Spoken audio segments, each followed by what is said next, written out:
Hi, this is Catie Harris. This is an episode of the Nursepreneurs podcast, and today we have Jen Johnson on with us from RX for Growth. Jen, thanks so much for being here with us today. Thank you so much for having me. I'm still apologizing for being late.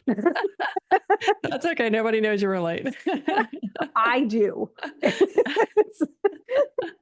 It's all good. All right. So Jen's a nurse, and we want to hear about, why don't you give us some background about you as a nurse? How did you get started nursing? And, we'll talk about how it got you to where you are now. Yeah, so I actually started in biology.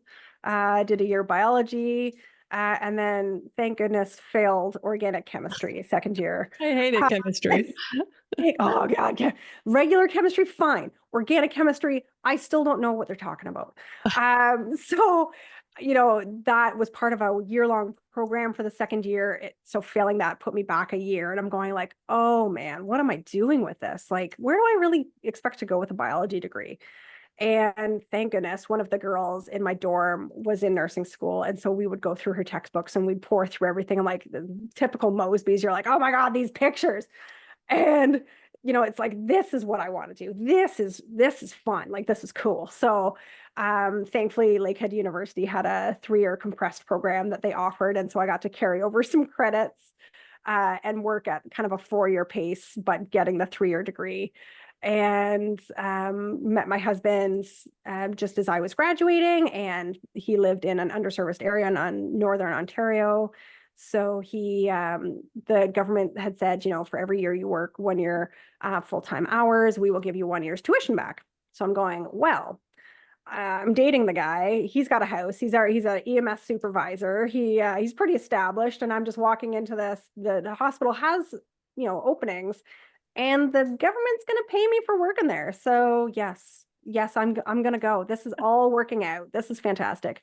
Little did I know, the reason the area was so underserviced was that it was a completely toxic work environment. That the supervisor ruled with an iron fist, and for some reason or another, she just hated my guts. So she kind of made life a living hell for the 5 years until we were able to move back down into Southern Ontario, find get into a stroke center, and going from seeing potentially no patients during an entire 12-hour ER shift to 80 to 100 in a 12-hour period, of like triaging 80 to 100 in a 12-hour period. So great, all of a sudden I'm super busy, we're happy, I'm out of that environment. The environment that I walked into was just, I couldn't have asked for a better environment. Great manager, great staff, so much fun, and just had a blast. So ended up working. My husband ended up getting headhunted by another health system in the area. So we moved. I tried out a pediatric emerge, more bullying. That was kind of excessive. Went to the trauma center, more bullying. So ended up at my current job, where I've been for about 5 or 6 years now, in the ER. And it's, kind of a mid-size. It's not too bad. It doesn't really have much, namesake worth going on, but it's the people are fantastic. And it's been just so much fun watching this little department grow as the surrounding area has grown. We finally got a CT scanner, which was Oh my God. oh yeah, this is what I'm talking about. It's very small, kind of world changing, something that seems so so available everywhere else, where all of a sudden you're like, you don't have a CT scanner? Like, I knew up north we didn't have a CT scanner. I kind of figured that the town was less than 5,000 people, but like, this is a big town. Like, why don't you have a CT scanner? Oh, we're working on it. And you're like, okay, fine. Holy crap. And so, watching it grow, watching the demographics of the area kind of change a little bit, as the town grew and the outer towns kind of came in closer, and just, and then COVID, and then the joys of, the lowest lows, and figuring out, man, I need some boundaries and this is not going well. And finally kind of breaking and reaching that point where it's like, okay, I've got to I've got to figure out what I'm going to do. And so, um, stole away to our cancer center's recovery room for about a year just to kind of get out of the hustle and bustle of Emerge to try and regain a little bit of um, composure and strength and all of that. But, in the end, once I kind of came out of the burnout a bit, it was more like, okay, well, this is nice and all, but you guys are all too. This is not my jam. As much as I love you guys, I'm ER for life. Like, I don't know why I continue to think I can get away from the ER when, it suits my personality so well. And it's just so much fun. On the good days. On the bad days, she's a little rough, but even then, you still know that you've at least tried to make a difference. You may or may not have, but at least you tried. Oh, that's funny. And it's so true because the environment where you work is so important, and you spend so much of your life there. I mean, it's mind-boggling that that one person is holding like a whole hospital captive up there, just being toxic. Hostage, Yeah. full on hostage. The first supervisor that I talked about, a bunch of us sat down one day and we figured that in a town of less than 5,000 people over the course of her career, which was still ongoing at that point, she'd pushed out anywhere from 12 to 15 RNs out of a town that size, Wow. which you're just like, no wonder it's underserviced. Okay, Yeah. I get it. I get it now.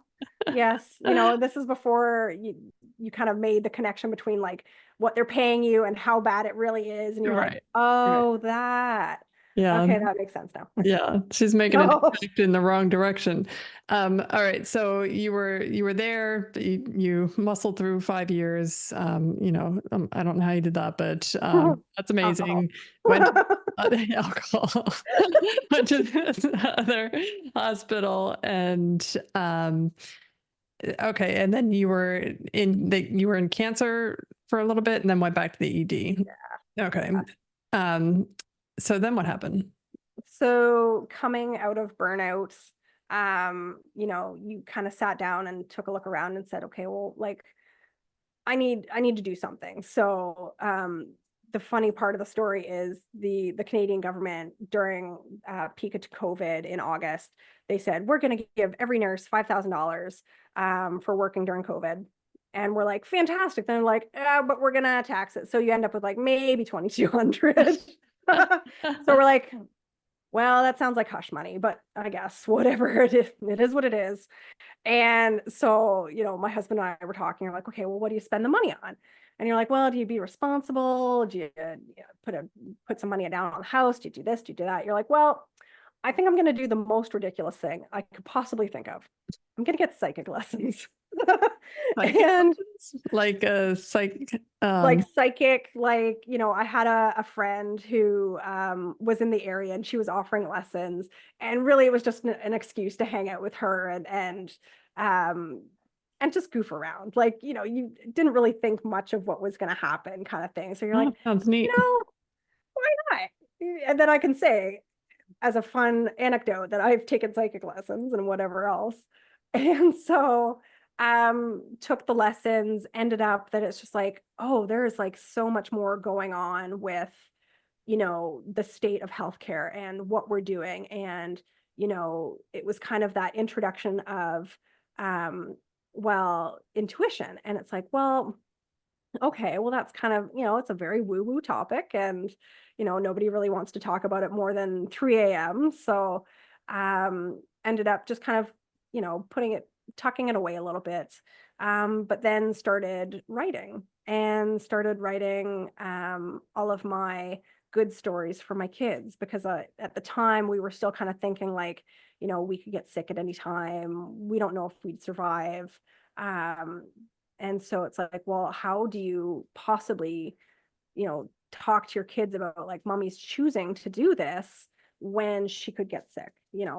How, heaven forbid, something to happen to me and I'm not able to tell them why I was doing this. I didn't want it to feel like I was choosing nursing over them. It felt like that at the time. But on the other hand, it was like, well, somebody's got to do something. And, I've been doing this for, 12, 13 years at the time. I'm just going to go to work. I'm going to be as safe as I can be. And then I'm going to come home. And when I came home, it was this overwhelming sensation of like, okay, I'm safe now. And these stories just started coming out. So I started writing them down. And, with all the really, really good stories of how I've helped this person or that person, it's the traumatic ones that stick a lot harder and longer. So those ones started coming out. And with that was just this idea that, okay, well, here's all these stories. Well, what's the kind of the common thread? Well, a lot of these, I felt like something was wrong. I felt like I needed to do more. And in a lot of these stories, I was able to vocalize that, grab the doctor. And sometimes I was put off by the doc and the patient died. And other times the doc listened to me and we were able to intervene before anything worse happened. So I'm like, okay, and again, the 3 a.m. night shift conversations, then I'm finally opening up about it. And then everybody else is going, well, yeah, we do that too. And I'm like, okay, well, if you're doing that and I'm doing that, how many of us are doing this? And so it got me to talking to more and more people. And it was like, no, there are a lot of us that are doing this. So it's like, okay, well, back up. Nobody's going to hear you out unless there's peer-reviewed evidence-based science to back you up. Rightfully so. So, on a lark, it was like, okay, well, let me look into it. Let me see. And so sure enough, wasn't there not only a ton of information on intuition, but specifically intuition in nursing, more so in critical care environments than med surg kind of floors. But the defining factor was just the ER and the ICUs didn't have the time to second guess themselves. They just went with it. Mm-hmm. Whereas the floor, oh, I'm new. I don't know what I'm doing. The doc's making me feel like an idiot for coming forward because I don't have hard facts about how the patient's doing. So, with the ER, you hone it and you go for it and then you're validated. And then you do something, some other situation comes up and you do it again and you're validated again. And your ER docs are listening to you when you're telling them, look I don't know what's wrong. Something is just off. I don't know, their vitals are okay, but they don't look the greatest, but there's just something. Like every time I walk by this room, I am literally stopped in my tracks and have to look at this person because I'm like, what is going on? Like there is so much more than what I can explain. And then you just end up, you spend more time on them. You're focusing more on them. You're really honing in on them. So, that was the idea behind, okay, well, now that I've found science, and I don't know why we're not talking about this, but if somebody's going to go down the rabbit hole, it's going to be me and I will go down. People are going to call me nuts. That's fine. They're going to call me weird. I know. It's just, this is it. And like, had one nurse professor not told me in my last year of nursing school to trust my gut, I don't know if I would have even put forth the amount of belief in what I was feeling and how that related to nursing. So thank you to that professor, because it's now blossomed into this massive idea about trusting your gut and it being more than just a woo-woo conversation at 3 a.m. It needs to be talked about and we need to explore it and we need to put it into practice, because if it's peer-reviewed and evidence-based science, that's practice. So we need to start bringing it into practice and start teaching and start telling people it's okay that you have this feeling and you don't know what to do with it. You don't know how to vocalize or advocate, but let's teach you. Let's see. And, you get the naysayers of, it's still not evidence. It's not science. And you go, okay, well, but even if somebody comes forward saying, hey, I don't know what's going on, can you just check on Mrs. X? Statistically, even just that doctor seeing that patient one more time and having that much more time with that patient, the patient outcomes are still improving. So even if you're wrong, and that's okay, because we're all still learning, you're still learning from it and your patient's still having a better outcome. So what more could you ask for? It's a win-win. Yeah, no, definitely. And, I think, probably 15 years ago, this would have been the kind of stuff that had been like, Right? ridiculous. Right. But I will say that I definitely went down the rabbit hole just in starting my own business of like personal development, and then it became like energy medicine, then it was psychedelics, and then it was this and it was that, and all this stuff. And like, it's just like, I've gotten to the point where I don't believe in coincidences. Yes. I believe that, yeah, you have to follow your gut. And it is your body's always trying to tell you something. And you know, probably the gut. I mean, we're more microbiome than we are human, and Oh yeah. microbiome is really intelligent, and it probably picks up some sort of energy in the room, or senses something. And that's why you have a gut reaction, and it's not like your left pinky twitches or something. It's like it always starts in the gut. Um, I mean, if it does, kudos. Like that's a new one. yeah. But yeah, it's just it's being able to have, how long did I worry about bringing this information forward? Like the number of times I was like, I'm going to put it out. No, I'm not. I'm going to put it out. No, I'm not. Because then I'm worrying about my licensing body being like, oh, you're putting out misinformation and all this kind of stuff. I'm like, I understand. And I understand the concern. But at the same time, like if somebody doesn't come forward, who will? Like it's not just been 6 months. It's not even been just a decade. It's been like 20 years of collecting data. And I mean, obviously I'm only referencing the last 5 years, like a good nurse. But there's so much data that if you're able to kind of open the scope. So here's, the most recent stuff supporting, yes, have at her, take it with a grain of salt, you do you, but you want to expand that out. Oh, buddy. Hmm. And if you don't want to even believe me, that's fine. Cool. Go ask a seasoned nurse. Why didn't you like that patient? Why didn't you like how they were looking? Even better, go get a cop. Hmm. How did you know that that was the killer? You only had 5-10 minutes with them. They said nothing. And yet, for some reason, you honed in on what they were doing. Right. Explain that.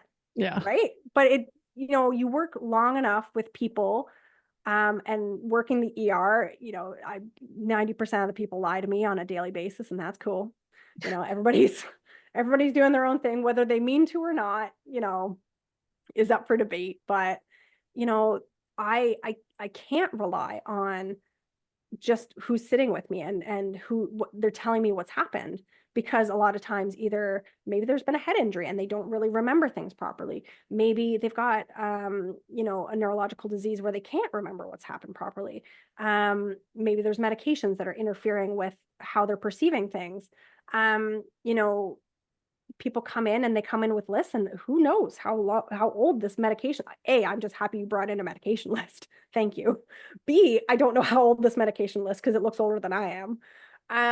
But without realizing it, like I really can't trust what people are saying to me, so I have to rely on my gut and what I think and what I'm seeing and what I'm assessing and how people are presenting, because it's not just like the health aspect of it, it's also the socioeconomic stuff of what's going on.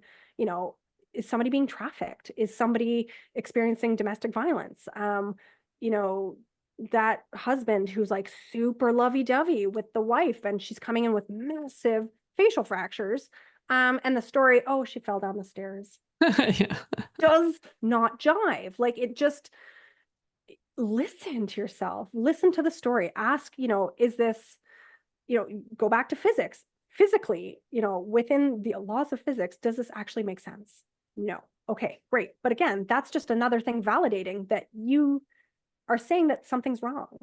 So it's all these things coming together, and but if you can put it together in the fact that, yes, I'm going to trust my gut and I'm going to go with it. I'm going to put myself out on a limb to then vocalize this to whomever, that takes a lot of bravery and effort, but it's part of advocating, and we don't realize it as advocating because we'll cover it up with other wordage, right? Like we'll say, oh, well, their vitals, da, da, da, or they'll try to sell, oh, their lab values, I'm not sure.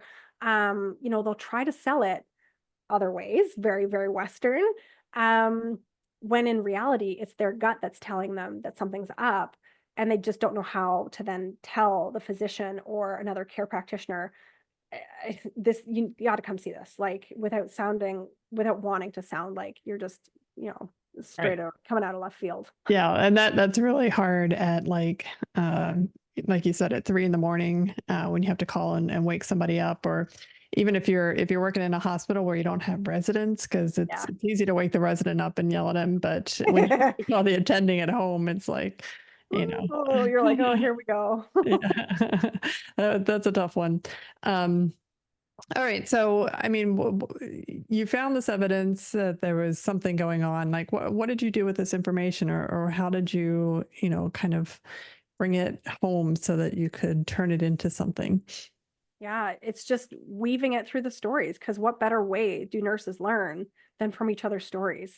You're saying, oh, I don't like, pancreatitis scares me.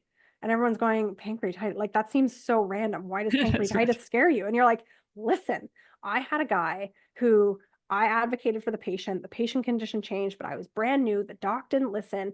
And within 5 hours, that poor guy was dead. So pancreatitis, ectopic pregnancies. Oh yeah. These things scare the living daylights out of me. But those are my stories. Other people have other stories about their experiences. And really, it's just a way for us to learn. So what better way than to put my, trauma out for everybody to see and say, hey, these are the mistakes I've made. This is what I've experienced. You are not alone in what you're experiencing. This is how I've dealt with it. Here are some suggestions and options.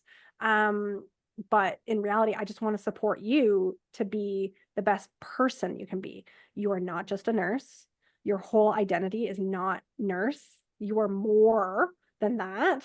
And it's time we start really kind of stepping away from that to be like, I do need boundaries. It is not my sole purpose just to be 2 feet in a heartbeat, filling a vacancy on a line. And I'm not supposed to be coming in day after day after day after day, coming in when I'm exhausted, just because I've been guilted in that the floor is short. Right. Like Always short. it's always short. It's never not going to be short. Work smarter, not harder. Like, look at your contracts if you've got them. Me as a part-time, if I work every single weekend, even just one shift every single weekend, every other weekend after that is time and a half. Oh wow. So all I have to do is continue to pick up on the end of it, because of course they're not going to give you the one shift that puts like 6 shifts into overtime, but you just tack it on. You just continue on and you start to work smart. You plan things out. People are going to call in sick. That there's going to be vacancies on holidays. Start working it to your benefit, because your obit is going to be posted long after that job posting. Yeah, that's true. Like, your manager is going to be coming to your funeral and being like, I can't believe you left a short staff like this. That's the joke. And it's when you really look at it, it's a really horrific joke, because that's exactly what would happen. Your coworkers would be sad for a minute, but they'd fill the vacancy and they'd go on. Yeah. The loss of you is not going to put more than a minute dent in the scheduling problems. Yeah, I had that issue. Like I was so dedicated to like working at the hospital, and I can't even remember why anymore, but it was just so like I just needed to be there, and I had convinced myself that the whole place would fall apart if I didn't show up, and that kind of stuff. And then Yes. yeah, and then I had a blowout with my attending, and actually got sent home on suspension. No, Yeah, so I was of course not the attending. no, yeah, of course not. Of Yeah, course the not. guy Let throwing me, phones and let across the me, room, and I can pretty much guess how that whole interaction went down. yeah. You were probably advocating, they were probably being an ass. And, you know, it just It was escalated. it takes a lot to get me upset. And it It took definitely about seems that way. yeah. So I'm like, I I'm a can't pretty see. low key person. And it took about 5 years for it to boil up to a point where, he came up and he said something ridiculously stupid, was yelling at all of us, and I had it, and there was not the day to mess with me. And basically There's always that day. There's Yeah. always one of those. Let loose. And then I ended up having to go to anger management classes, which is Mhm. kind of funny. And I got suspended for 3 days. And in those 3 days, I was kind of expecting, the whole unit to fall apart. And it was kind of like, that was my kind of, satisfaction, was knowing that the whole place would fall apart. And by the time I came back, nobody had even noticed that I was gone. Yes. I was like, Isn't that sad? yeah, Like, it's so sad. And I was like, oh, I was gone for several days. And they're like, oh, yeah, did you go on vacation? And I'm like, oh, no, not at no. all. Like, yeah. And it really placed this dent in my ego, which is good. From there on, I actually spiraled down for a while before, I was able to fix the situation, which it was basically leaving the hospital system. But Yes. it was a spiral down for a long time, just being kind of miserable and angry and irritable. And it was just kind of that burnout, kind of stuff. But um, yeah, it's rough. And, to be honest, it's something you really have to appreciate, especially when other people are going through it. So yeah, it was one of those things. It's having to be an entire culture change. Yeah. We're finally ish moving away from nurses eat their young, like Hmm. finally. Um, and the at least the at least nurse on nurse violence has come down significantly over the years. The patient on nurse violence, not so much, but it is what it is. Um, but at what point do you finally sit back and go like, why am I killing myself for this? Hmm. Like, what am I doing that, I feel like I'm just a hamster on a wheel and we're just going through the motions. And, you see the turnover in the department and you're like, people are taking their leave of absences and you're like, absolutely kudos to you, you go, and at least we're finally getting to the point where someone's reaching out and saying like, hey, I need time off. Like I can't cope. I'm not well. And we're finally getting to the point where your coworker's going, okay, we're here, but you need to go. Like I can't remember. I think there was some point in COVID. It was a couple months in. So like things had already kind of like settled ish. And a coworker who is so dedicated, and she's actually a nurse practitioner, but working as an ER nurse. And um, she called the unit and I was charged and she goes, oh my God, my son's got COVID. I don't know what to do. Like, should I come in? Do I not? Like, what are the rules this minute with exposures and da da da? And I'm like, stay home. Stay home. Do not give it one second thought because we will be fine. We will, sometimes we may struggle through, but you know what? It doesn't matter because your kid needs you right now. And, we're all still petrified and terrified of what's going to go on. And so you need to go. Do not give us a second thought. Do not let anybody call you until you are ready to come back. Do not get off of Facebook. We've all got those scheduling like the scheduling groups that we all are a part of. Do not go on the Facebook group. Do not make sure that you don't have your work email on your phone. Home time is home time. Hmm. Like you need to take a break. And I, I say this as an entrepreneur, then going like, man, I am glued to my phone. Yeah. like, You don't like, do it, but I'll do it. I know you do what I say, not what I do, kind of thing. And I'm getting a little bit better about like, okay, if I'm coming off of night shift, because I'm strictly nights these days. If I'm coming off of night shift, do not book myself for anything before 3 p.m. Kind of thing. Try and sleep, do what I can, do not get up early. Just kind of sleep. I didn't realize how big of an impact sleep deprivation was in like just lighting burnout on fire and just accelerating it 100 times.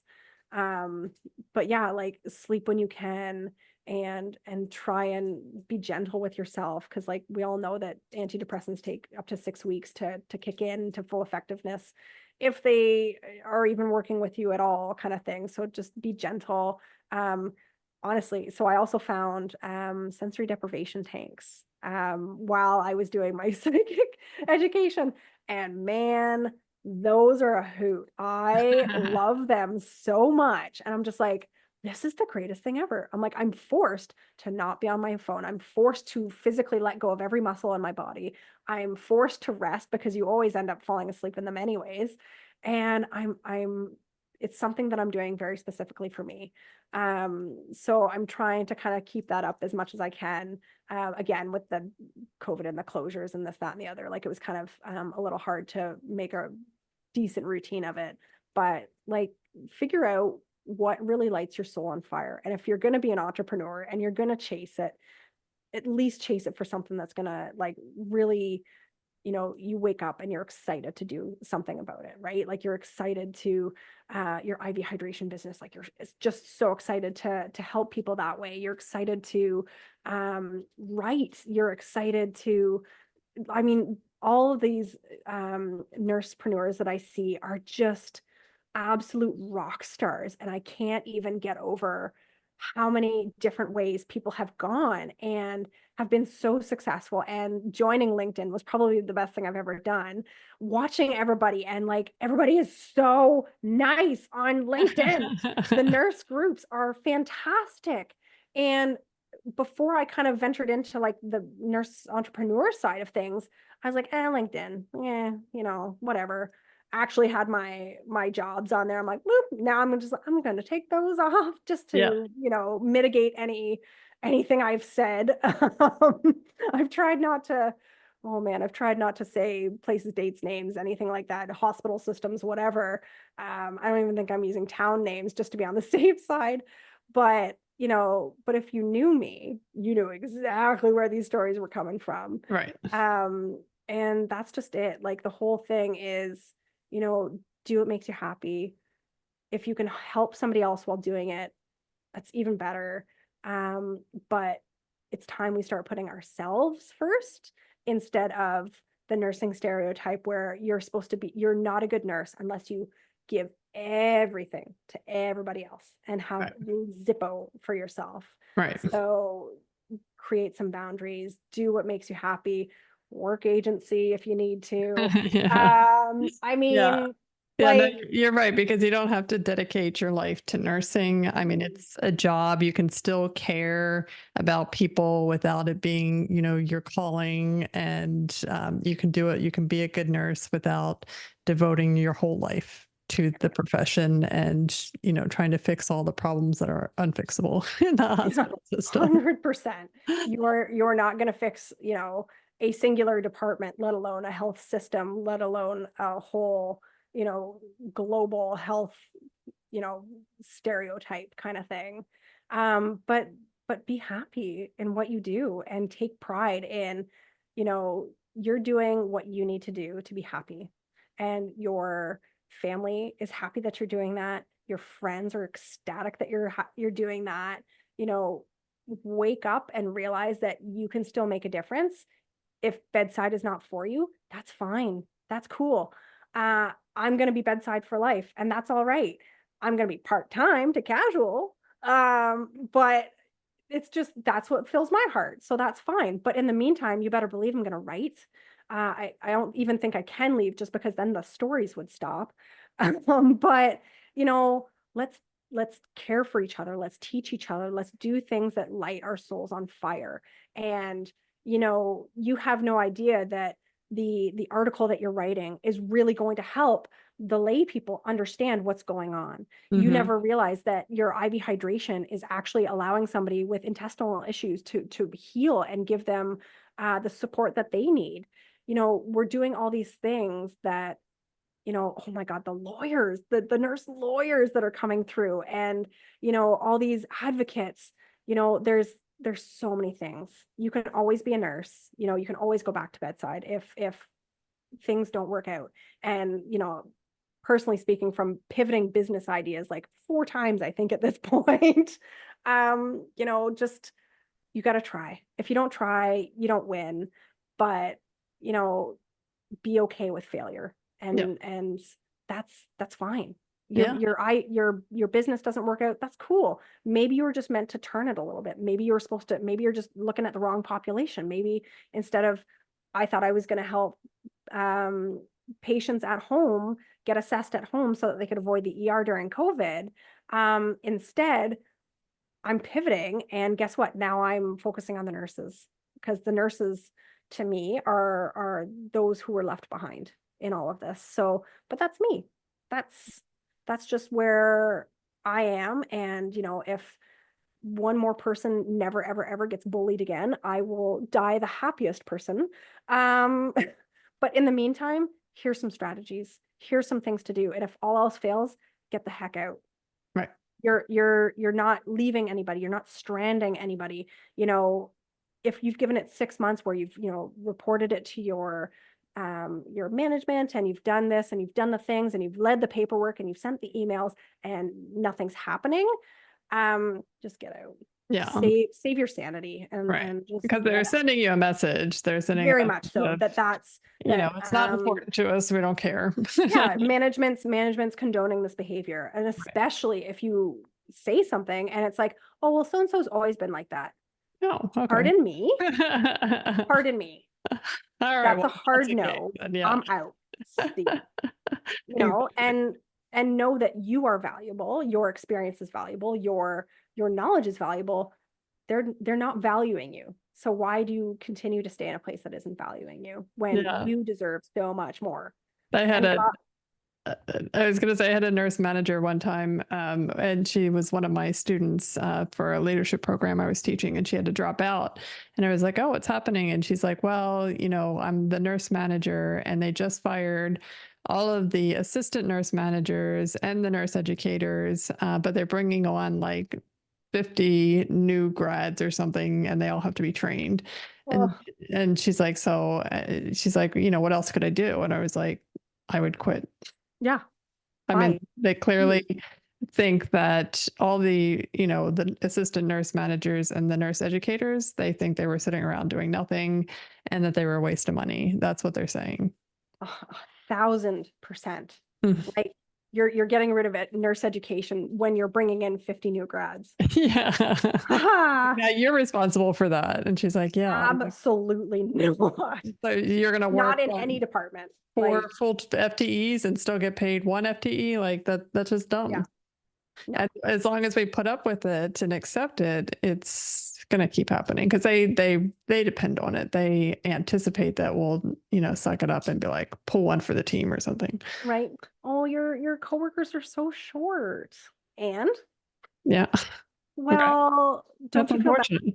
Yeah. Yeah, I feel bad, but not bad enough to come in and work. Exactly.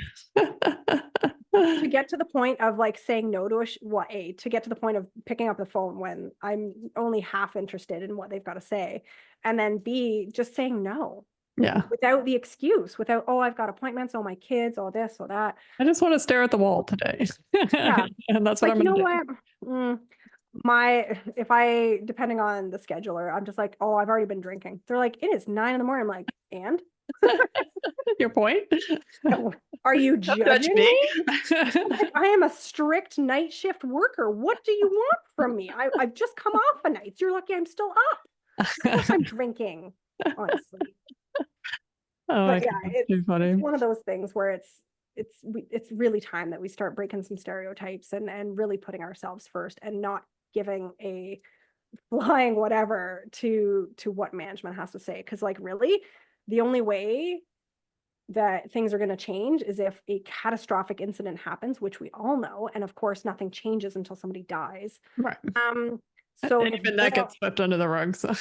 Absolutely. Oh, can you sign this NDA for us? Pardon me. I'm like, well, can't even. But I want to go there so bad. But it's like, just I can't be 4 people. I can't be the charge nurse and the triage nurse and the RAS nurse and the recess nurse. Are you kidding me? Right. That is not safe for anybody. So you wonder why everybody's refusing to do charge. Well, because if you have no charge, then guess what? Then it gets escalated. Then all Yeah. of a sudden you've got the float, at least some, float staff come in. Well, great, but there's still only one person in the department who can triage. That's a problem. Legally, I can't step away from the desk to even go pee in case something comes in because I'm supposed to triage. Right. So guess what? I'm gonna and really start asking who you're working with. If you're even thinking about picking it up, who am I working with? Yeah. Who's there? Who's there? How Ima- short are we? How many admit no beds do we have? What's the ratio? And feel so empowered to say no. Yeah, absolutely. Absolutely. Oh my gosh, Jen. So we haven't even talked about your business. So why don't you Oh, give us like a little, kind of blurb about what it is and how you started it? yeah. So Prescription for Growth started out when I was talking to another podcast, and we were joking about being a new grad or newer to a department, the learning curve is straight up. So when you come onto shift, you're just surviving shift. You're doing all the things. You don't have time to, really look up the medications. You're not yet comfortable with anticipating care needs and this, that, and the other. But the biggest thing is you don't have like a really big win or the confidence to lean back on your practice when something horrific happens. And it's going to happen. Mm-hmm. So when you have that critical incident that happens or just a patient death that hits you too hard, if you had your own a collection of your own shifts that you've worked and you've kept track of 100 shifts and you've wrote down pros and cons. Did I get enough water? How many steps did I do? Were we fully staffed? What did I learn today? How did my day go? Keeping track of all these things that you can finally then incorporate all these little teeny tiny wins. I advocated for my patient. I recognized that something was going wrong when nobody else really was. I knew what this medication was and what it did without having to look it up this time. All these little wins that are integral to a nurse becoming and growing as a nurse, but are so easily forgotten in a heartbeat. Like you go home, you're exhausted, you just want to go to bed. And then all those experiences are gone. And whether you wipe them, on purpose or you're just too exhausted to remember them, they get lost on the wayside. So that when, you have a really big loss, you go, what am I doing? I don't know what I'm doing. I'm no good at this. Why am I doing this to myself? I'm a crap nurse. I shouldn't be nursing, all these things. And how great would it be for somebody to be able to go back and look onto the previous shifts to be like, look at all the wins I had. This patient thanked me, and you have a photocopy of their thank you card within the journal. You've got, all these little things that you can go back and you're like, look at how much I've learned. I now can do IVs. I now know how to do an ECG. I can kind of read ECGs a little bit. I'm learning how to change a patient while they're in the bed and changing the whole bed while they're in a bed. Like it's all these little skills that we take so for granted as experienced nurses where, when you conquered them at the time, they were so big, but they get lost. So let's keep track of them so that when you have that loss and that, those moments where you feel like you can't go on and you're not going to do it anymore, let's support you that way. And what better to do it than with your own words, your own experiences, your own ups and downs. And if nothing else, looking back, I have no idea how many patients I've touched in 16 years. Could not even have no idea, let alone how many deaths I've been present for. How many bodies have I wrapped? I don't know. How many family members have I hugged and cried with as they've lost a loved one? No idea. How many times have I given my phone number out to a family member? One time. One time, that was it. And they didn't call. But it was special circumstances. How many births have I attended? I don't even know. And I don't even work OB.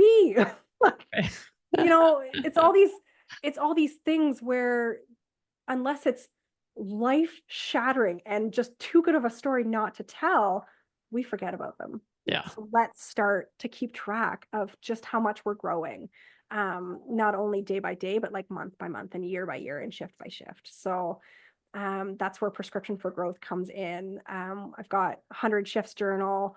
I've got the Patients We've Lost, a grief journal for healthcare workers, a nurse's wellness journal, kind of same idea, just kind of keeping track more of what you're doing, how you're eating. Let's take some time to focus on you.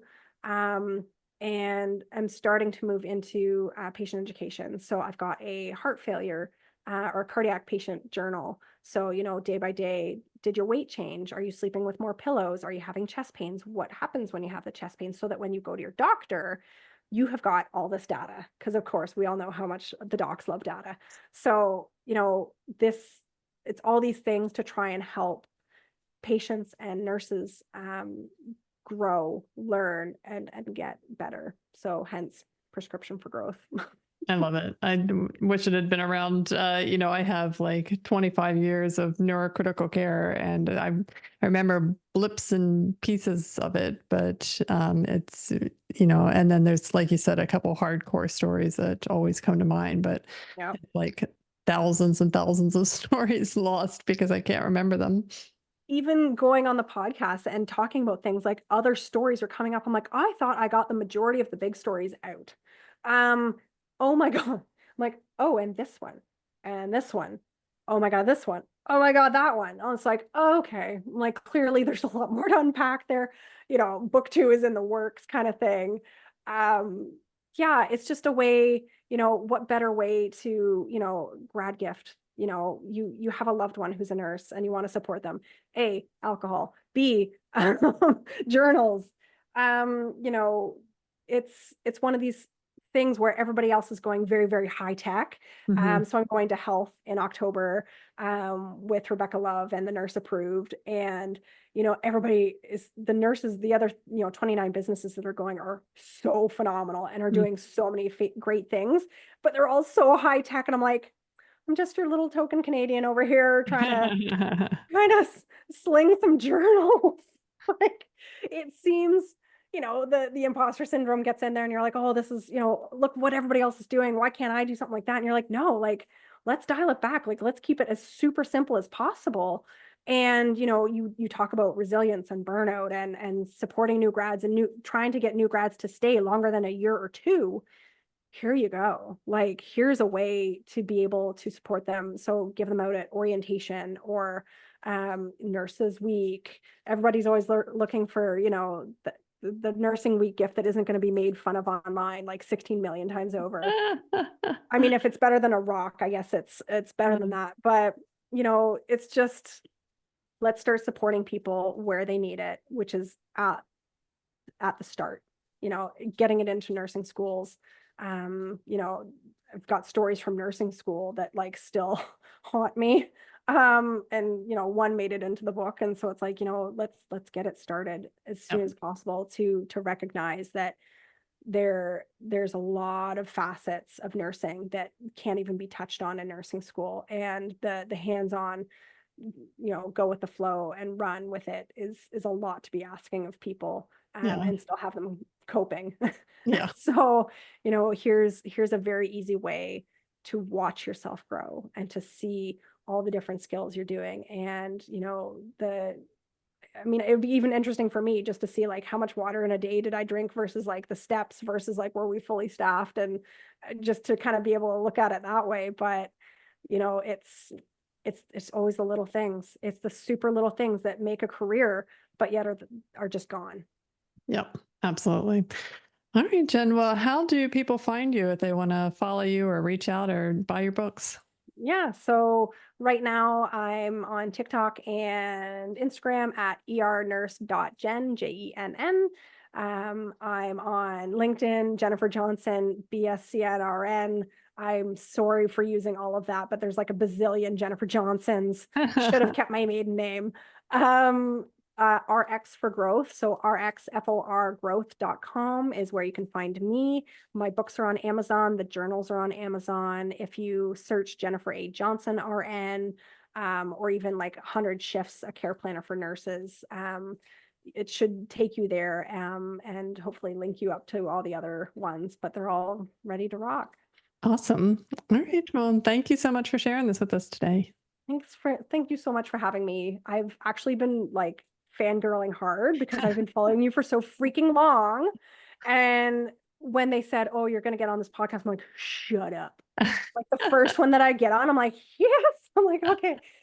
I'm like, I'm pretty sure I got an email somewhere that like just came out. So I'm like, "What's with the Nursepreneurs? I gotta like, I gotta do this." So I am ever humbled by your contribution of things, and I am just so delighted to have a chance to talk with you and Well, connect. thank you.